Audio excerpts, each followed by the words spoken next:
이 강물이 흐르는 곳마다, 이 강물이 흐르는 곳마다 하는 제목으로 하나님의 말씀을 받도록 하시겠습니다. 에스겔서를 본문으로 펼쳤습니다. 먼저 에스겔에 대한 이야기를 잠깐 살펴보도록 하시겠습니다. 신구약 성경 합쳐서 66권으로 되어져 있는데 에스겔은 26번째 책입니다. 에스겔은 의외로 분량이 굉장히 많습니다. 분량 많은 책들이 있는데 1번은 아무래도 150편으로 되어져 있는 시편이겠죠. 2번은 66장으로 되어져 있는 이사야입니다. 3번은 52장으로 되어져 있는 예레미야이고요. 4번은 50장으로 되어져 있는 창세기입니다. 그런데 에스겔은 몇 장으로 되어져 있어요? 48장으로 되어져 있습니다. 그러고 보니 66권 가운데 5번째 손가락 안에 드는 책이 에스겔이구나 하는 것을 알게 됩니다. 에스겔의 직업은 원래 제사장이었습니다. 제사장이었다 그러면 하나님 앞에 예배를 집리하는 사람이었죠. 오늘날로 말하면 목회자였다고 보셔도 틀린 말은 아닙니다.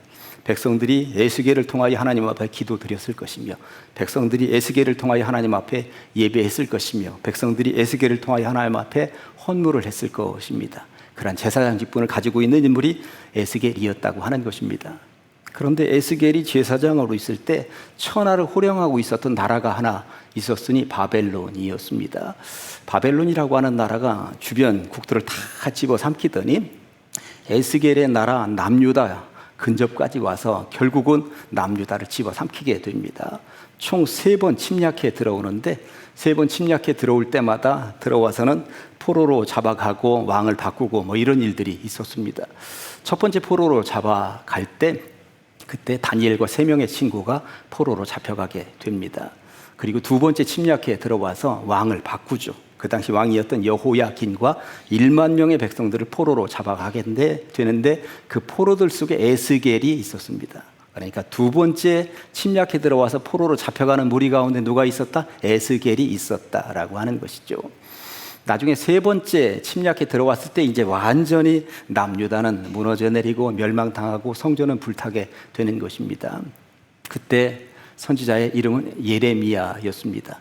예레미야는 포로로 잡혀가지는 않고 예루살렘 성에 머물러 있게 됩니다.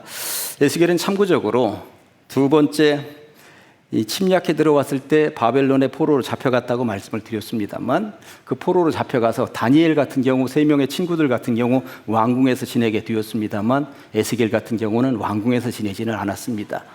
포로들의 집단 시설이라고 할 수 있는 그발강가에 있는 집단 거주 지역에서 지내게 되죠. 그리고 그곳에 5년 동안 머물러 있다가 하나님의 부르심을 받게 되는 것입니다. 그리고 에스겔이라고 하는 이 책을 남기게 되는 것입니다. 원래 직업이 뭐였다고요? 제사장이었습니다. 그런데 지금 직업군이 바뀐 것입니다. 무엇으로? 선지자로 바뀌게 되었다고 하는 것이죠.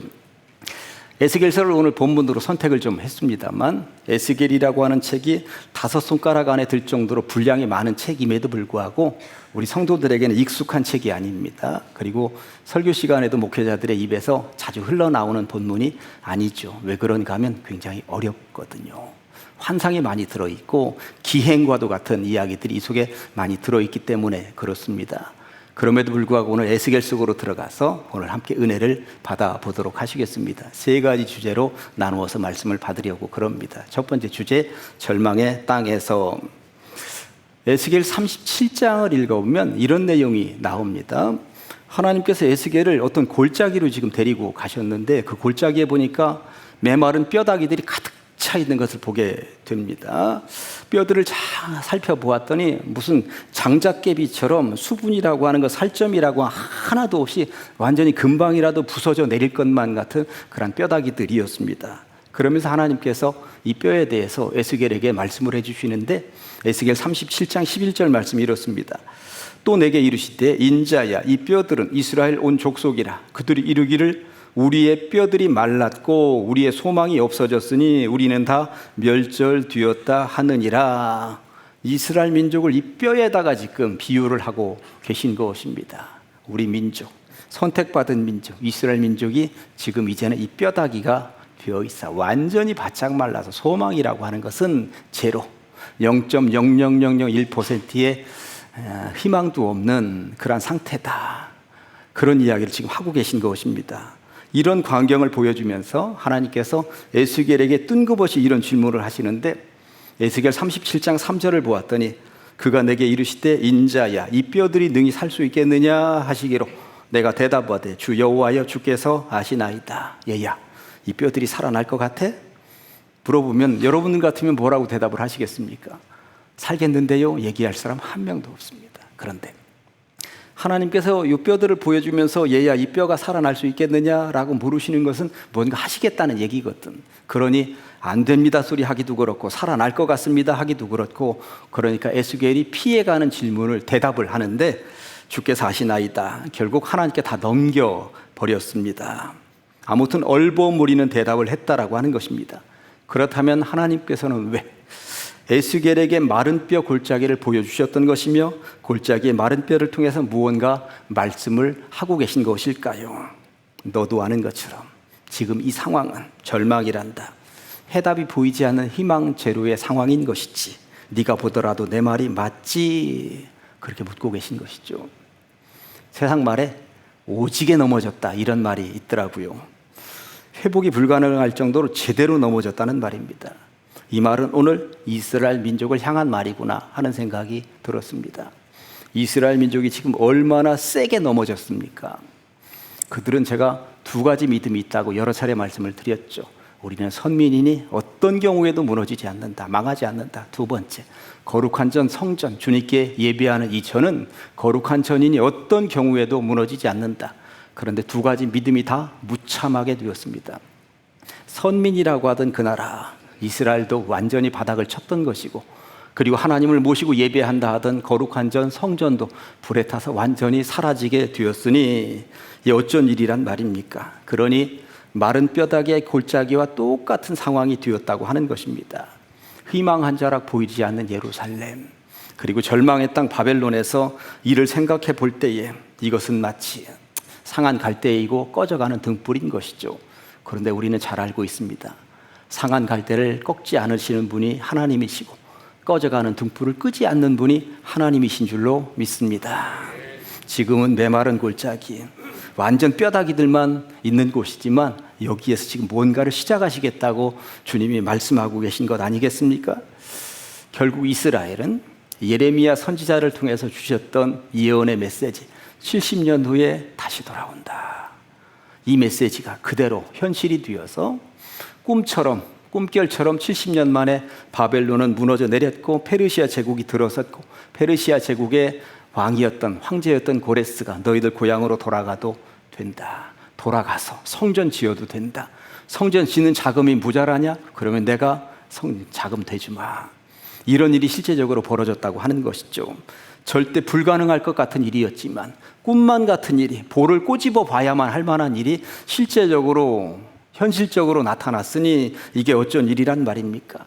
절대적인 불가능이 완벽한 가능으로 탈바꿈하는 순간이 오게 되었다고 하는 것이죠. 이게 바로 마른 뼈의 절망을 딛고선 희망의 메시지라고 할 수 있습니다. 이 이야기를 조금 더 깊이 이런 제목으로 해볼까요? 두 번째, 하필이면의 은혜로. 이게 도대체 무슨 말인가? 에스겔 36장 24절을 보면 내가 너희를 여러 나라 가운데에서 인도하여 내고 여러 민족 가운데에서 모아 데리고 어디로? 고국 땅에 들어가게 해주시겠다고 말씀하고 계신 것입니다. 정말입니까? 이걸 정말 꿈꾸어도 되는 것이며 믿어도 되는 것입니까? 하는 생각이 들 정도로 이런 메시지가 주어진 것입니다. 생명이 사라진 뼈다귀였는데 살점이라도 붙어 있으면 그나마 조금 소망이라도 좀 가질 수 있다 하지만 살점 하나가 붙어 있지 않은, 그냥 건들면 그냥 부스러기 와스하고 부서질 것 같은 그런 뼈다귀였는데 이게 말이 되는가? 그런데 그렇게 해주시겠다는 것입니다. 하필이면이라고 하는 단어가 있습니다. 주로 부정적일 때 사용되어지는 단어죠. 이럴 때 사용되어질 것입니다. 질병에 걸렸습니다. 못된 질병에 걸렸습니다. 그러면 지구 땅덩어리 80억 인구 가운데 하필이면 나에게, 이 나라 대한민국 5천여 명 가운데 하필이면 나에게, 이럴 때 부정적으로 주로 사용할 때 쓰이는 단어가 하필이면이라는 단어입니다. 장영희 교수라는 분이 계십니다. 2009년도 56세의 나이로 세상을 떠났습니다만 소아마비를 가지고 태어났고요. 평생 목발이 없이는 한 발짝도 앞으로 내디딜 수가 없는 분이었습니다. 장애와 관련된 인식들이 그렇게 높지 않던 시절에 미국에 가서 공부를 했고 박사 과정까지 마치고 돌아와서 서강대학교에서 영문학을 이제 가르쳤던 분입니다. 이분이 세상을 떠나기 10년 동안은 3개의 암과 투병할 정도로 모질고 어려운 삶을 살긴 하셨습니다. 여러 책을 쓰셨는데 그 중에 책 한 권이 내 생에 단 한 번이라고 하는 책입니다. 내 생에 단 한 번. 내 생에 단 한 번이라고 하는 이 책의 첫 번째 제목 주제가 하필이면입니다. 그 내용의 일부를 인용해 보면 이렇습니다. 여러분들도 그럴 때 있으실 것 같은데 큰 맘 먹고 오랜만에 세차했더니 그날은 꼭 하필이면 비가 오죠. 하필이면 그날 비가 옵니다.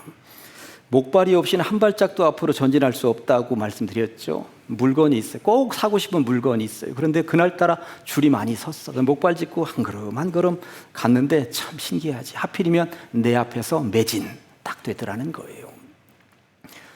이 목발을 짚고 서울 시내를 잠깐 두고 만날 일이 있어서 이렇게 걸어가고 있는데 하필이면 어깨 위에 새똥이 뚝 떨어지더라는 거예요. 야, 참 신기하다. 하필이면 세차한 그날 비가 내리고, 하필이면 내 앞에서 매진이 되고, 하필이면 내 어깨에 새똥이 떨어지고, 와, 나처럼 지질이 복 없는 인생이 또 있단 말인가. 한 번은 치과에 가서 진료를 기다리고 있는데 이렇게 여성 잡지들이 거기에 꽂혀 있더라는 거예요. 한 권을 이렇게 빼내가지고 이렇게 읽는데 정말 얼굴도 예쁘고 몸매도 예쁜 여자에 대한 기사가 나왔는데 사진 한 장에 3억 원을 받았다는 기사가 나오더라는 거예요. 보면서 그 당시에 나는 300만 원씩 월급 받아서 10년을 모아야 이게 모일까 말까한 돈인데 이 여자는 자 이쁘게 태어나서 사진 한 방에 3억 원을 받다니. 나는 지지리도 복이 없이 태어나서 이렇게 지지리도 복이 없이 장애로 태어나서 이게 뭔가 그러면서 하필이면이라고 하는 이 단어만큼 슬픈 말이 있겠느냐고, 하필이면이라고 하는 이 단어만큼 초라한 말이 있겠느냐고. 그런데 이 글을 그렇게 마치면 조금 재미가 없잖아요. 장영희 교수는 뒤에 이런 이야기를 덧붙여 놓았습니다. 거리를 지나가는데 인형 가게가 있더라는 거예요. 그런데 초등학교 2학년에 다니고 있는 조카 생각이 난 거예요. 요 곰인형 하나 그 녀석 사다 주면 좋겠다. 그래서 곰인형 하나를 샀어요. 그렇게 조카 품에다가 안겨 주었습니다. 그랬더니 조카 녀석의 입에서, 초등학교 2학년짜리 조카 녀석의 입에서 이런 말이 쏟아져 나오더라는 것입니다.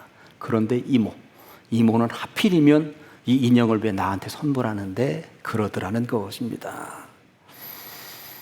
요 이야기를 조카로부터 들으면서 자기는 하필이면이라고 하는 이 단어를 늘 부정적으로만 사용을 했는데 선물 받고 너무 좋은 표현을 하필이면이라는 단어를 써서 조카가 사용하고 있더라는 것입니다. 지지리도 풀리지 않는 인생이 자신의 하찮은 인생이라고 생각하면서 살았었는데 그러면 나도 이 하필이면이라는 이 부정적인 단어를 긍정적으로 사용하면서 한번 살아볼까 이 생각이 들었다고 하는 것입니다. 그러면서 책의 뒷부분을 이렇게 써놓고 있습니다. 내가 얼마나 복을 받았는지, 하필이면 이렇게 좋은 부모님 밑에서 태어나게 하시고 아무리 노력해도 헐벗고 굶주리는 사람들이 많은 세상에 하필이면 내가 이렇게도 좋은 나라에 살면서 먹을 것 입을 것 걱정 없이 살고 있다니. 나보다 머리 좋고 공부 열심히 하는 사람들이 얼마나 많은데 하필이면 나에게 교수 자리가 주어져서 학생들을 지도하고 이렇게 글줄이라도 쓸 수 있다니. 이렇게 내가 복을 받아 누리는구나. 그러면서 책의 마무리를 부정적인 하필이면을 긍정적으로 바꾸었더니 내가 지고 가는 인생의 짐이 남의 짐보다 무겁다고 아우성쳤던 좁은 소견이 새삼 부끄럽기만 합니다. 창문을 열고 보니 우리 학생들하고 일산 호수공원으로 놀러 가기로 한 오늘, 하필이면 오늘 날씨가 이렇게도 유난히 청명하고 따뜻하단 말인가요? 이렇게 결론을 내려놓았습니다. 우리도 마찬가지입니다. 하필이면 나에게, 하필이면 우리 집안에, 하필이면 오늘, 하필이면 이럴 때라고 하면서 부정적으로 생각하면서 살 때가 있었죠. 나만 이렇게 지지리도 복 없이 태어났구나. 나만 이렇게 지지리도 복 없이 사는구나. 내 인생은 왜 이 모양 이 꼴이란 말인가 할 때가 있으셨죠. 그러나 이렇게 바꿔보시면 어떨까요? 80억 인구 가운데 하필이면 나를 선택하시고 이 나라 대한민국 5천만 인구 가운데 하필이면 나에게 이렇게 큰 은혜를 주시다니. 이 땅에 수많은 교회가 있지만 하필이면 가장 제일 교회를 만나게 해주시다니. 하필이면 이렇게 좋은 사람들과 함께 신앙생활을 할 수 있도록 이끌어 주시다니. 일부 예배 마치고 등록카드를 내지 않으신 분이 새신자실에 이제 저의 손에 이끌려서 끌려가셨죠. 그분한테 제가 아이고 하필이면 오늘 우리 교회 나오셔서 제 손에 붙잡히셔가지고 이 교회에서 은혜를 받으시네요 그랬더니 그분 입에 그러게 말입니다. 하필이면 내가 오늘 와가지고 이렇게 은혜를 받고 붙잡혔네요 그러시더라고요. 부정적인 하필이면 한없이 부정적으로 할 수 있습니다. 그러나 이것을 긍정적으로 바꾸면 인생은 달라지게 되어 있다라고 하는 것입니다. 이스라엘 백성들은 나라가 망할 때만 해도 무슨 생각을 했겠습니까? 선민인데, 우리는 선민인데 하필이면 선민인 우리를 향하여 하나님이 회초리를 드시다니. 다른 세대들, 죄악의 세대들 많이 있었는데 하필이면 우리 세대에 이렇게 망하게 하시다니. 더군다나 망한 백성들 하필이면 다른 나라의 포로로까지 쇠사슬에 묶여서 질질질 끌려가도록 하시다니 등등등. 부정적인 하필이면을 사용하기로 말하면 한없이 사용할 수 있었을 것입니다. 그런데 그 부정적인 하필이면을 긍정적으로 바꾸어 주셨습니다. 이영만리 타국에서 포로 생활을 하고 있는데 하필이면 절망스러운 우리를 여기까지 찾아오시다니. 마른 뼈다귀 골짜기에 불과한 우리였는데 하필이면 우리를 찾아오셔서 다시 고향으로 돌아가게 해주시겠다니. 우리가 아직도 희망이 있구나. 우리가 아직도 희망이 있구나. 그동안 부정적인 하필이면의 주인공들이었던 것이 분명했습니다. 그러나 이들의 하필이면은 이제 긍정적인 하필이면으로 탈바꿈하게 되었다라고 하는 것이 얼마나 복된 이야기입니까? 시인 황선아가 이런 시를 하나 남겼습니다. 시든 꽃에 반하다. 시들어가는 꽃을 보면 놀라지 않게 조심스레 다가가 입술에 닿은 깃털의 촉감 같은 목소리로 아직 햇빛이 반할만 하오라고 속삭여 주어야지. 시든 꽃을 보면 야 그거 빨리 내다 버려. 누구나 다 이렇게 얘기할 수밖에 없지만 아직도 너 예쁘다고, 아직도 쓸만하다고, 아직도 햇빛이 반할만하다고 긍정적인 이야기를 할 수 있는 누구일까요? 우리들을 바라보시는 하나님의 시선이 아니겠는가? 저는 그런 생각을 가져보게 되는 것입니다. 한때는 꽃이 만발하던 구원의 백성, 선민 이스라엘 백성들 아니었겠습니까? 그런데 이제는 시들시들 무참하게 다른 나라에서 그냥 죽어가고 있는 백성들. 그런데 그 백성들에게 주님께서 다가오셔서 말씀하고 계신 것입니다. 너 아직 햇빛이 반할만 하다니까. 너 아직 죽지 않았다고. 너 아직 살아있어. 그 고향으로 함께 돌아가지 않으련? 이렇게 말씀해주고 계신 것입니다. 절망의 땅에 주저앉아 있는 성도들이 있을 수 있습니다. 재정의 문제로, 건강의 문제로, 아무에게도 말할 수 없는 다양한 문제로 인해 시들시들 말라가는 인생들이 있을 수 있죠. 그런데 우리가 교회 다니는 이유가 무엇이겠습니까? 여기에 희망이 있기 때문에 희망한 자를 배우러 오신 것이라고 저는 생각을 해봅니다. 너 아직 살아있어. 너 아직 내가 반할 만한 인생이야. 다시 한 번 더 일어서 보지 않겠니? 다시 한 번 더 해보지 않겠니? 주님이 그렇게 말씀하고 계신 것이죠. 아멘 할 준비하고 아멘 크게 한번 해보시기 바랍니다. 저는 상한 갈대를 꺾지 않으시는 하나님을 믿습니다. 저는 꺼져가는 등불을 끄지 않으시는 하나님을 믿습니다. 저는 마른 뼈 골짜기에 널브러져 있는 백성들을 끝까지 포기하지 않으셨던 하나님을 믿습니다. 저는 시들시들 말라가는 꽃에게 다가가서 아직 햇빛이 반할만 하다니까. 너 아직 살아있어. 너 아직 할 수 있다니까. 라고 말을 해주시는 희망의 하나님을 믿습니다. 가장제일교회 성도 여러분, 이런 믿음으로 한번 걸어가 보시자고요. 부정적인 하필이면은 벗고 긍정적인 하필이면의 주인공들이 다 되시기를 주님의 이름으로 간절히 축원합니다. 하나만 더 말씀을 드릴게요. 세 번째, 흐르는 강물이 되어. 더 중요한 것은 이후입니다.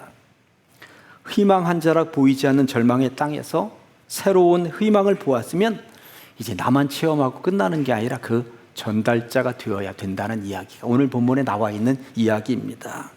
오늘 우리는 에스겔 47장 중간을 읽었습니다만 그렇게 구원받은 백성들은 앞으로 성전 중심으로 모이게 될 것이다. 47장 1절에 이렇게 되어 있습니다.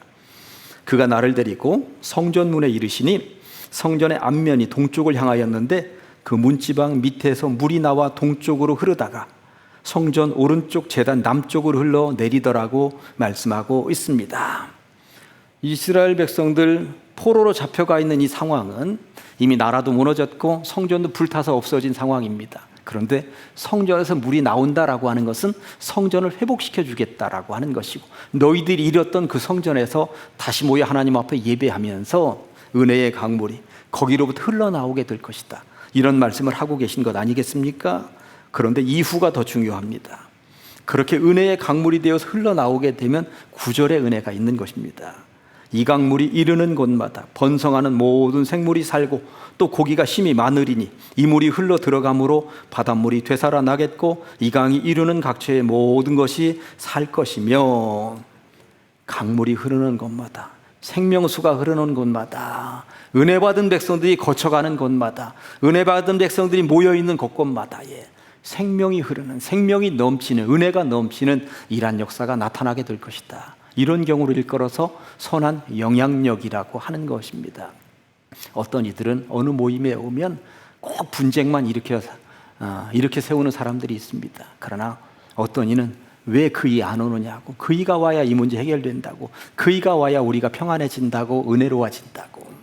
그게 오라고 은혜 받은 사람들 기다리는 것 아니겠습니까? 교회에서 은혜 받은 사람들은 생명의 물줄기가 되어서 물이 바다 덮음같이 그렇게 흘러가게 되는 것이고, 이곳저곳에 생명을 양산해낸 그러한 존재들, 도구들이 되어야 한다라고 하는 사실입니다. 그게 바로 우리 가장 제일교회인 것이고, 그게 바로 우리 가장 제일교회 모든 성도들이어야 할 줄로 믿습니다. 여기서 멈추지 않습니다. 12절의 은혜도 있습니다. 강 좌우 가에는 각종 먹을 과실나무가 자라서 그 잎이 시들지 아니하며 열매가 끊이지 아니하고 달마다 새 열매를 맺으리니 그 물이 성소를 통하여 나옴이라. 그 열매는 먹을 만하고 그 잎사귀는 약재료가 되리라. 아멘. 생명이 넘칩니다. 이곳저곳에서 열매들이 맺혀집니다. 그런데 중요한 것은 끝부분에 뭐라고 되어 있었습니까? 그 잎사귀는 약재료가 되리라. 약재료가 되리라. 성전은 때로 기적이 있는 곳이고 치유가 있는 곳이고 회복이 있는 곳입니다. 교회는 사실 그런 곳이어야 합니다. 치유와 회복이 없다면 교회 존재 의미가 무엇이겠습니까? 주의 전을 찾는 이들에게는 치유와 회복의 역사가 있어야 되는 것이죠. 마음이 아픈 이들, 질병에 노출된 이들, 상처로 인해 치유가 어려운 이들, 다양한 질병으로 인해 좌절하고 낭망한 이들, 병원에서 포기한 질병들, 이것이든 저것이든 이 강물이 흐르는 곳마다, 은혜의 강물이 흐르는 곳마다, 생명수가 넘치는 곳마다 싹이 트고 자라고, 그리고 큰 나무가 되고 열매가 맺혀지고, 그리고 고침받고 치유받고 회복되고 다시금 살아나고, 그럴 수 있다면, 그런 공동체가 될 수 있다면 우리 교회가 분명히 그런 교회인 줄로 믿습니다. 이제 말씀 정리합니다. 오늘 이곳에 그런 은혜의 강물이 흐르고 있는 줄로 믿습니다. 혹 절망의 마음으로 오신 분이 계시다 하더라도, 하필이면 나에게라고 하시면서 부정적인 마음으로 오신 분이 계시다 하더라도 이 절망을 희망으로 바꾸시기를, 부정적인 하필이면을 긍정적인 하필이면으로 바꾸고 돌아가시면 정말 좋겠습니다. 오히려 오늘부터는 은혜의 강물을 흘려보내는 선한 영향력의 전달자들이 다 되시기를, 그리하여 이곳저곳에서 치유의 역사가 나타나고 회복의 역사가 나타날 수 있기를 주님의 이름으로 간절히 축원합니다. 기도하십니다. 하나님 아버지 감사합니다. 거룩한 주일 우리를 불러주셔서 감사합니다. 하나님, 절망의 땅에 머물러 있을 때도 있었습니다. 그러나 희망의 자리로 우리를 불러주시니 감사합니다. 부정적인 하필이면의 인생이었는지도 모릅니다. 그러나 긍정적인 하필이면으로 살게 하여 주시옵시고, 은혜의 강물이 흘러가는 이곳에 선한 영향력의 주인공들이 다 뛰어서 치유가 있는 교회, 회복이 있는 교회 만들어갈 수 있도록 이끌어 주시옵소서. 주께 맡겨드립니다. 함께 하실 줄로 믿으며 예수님의 이름으로 기도합니다. 아멘.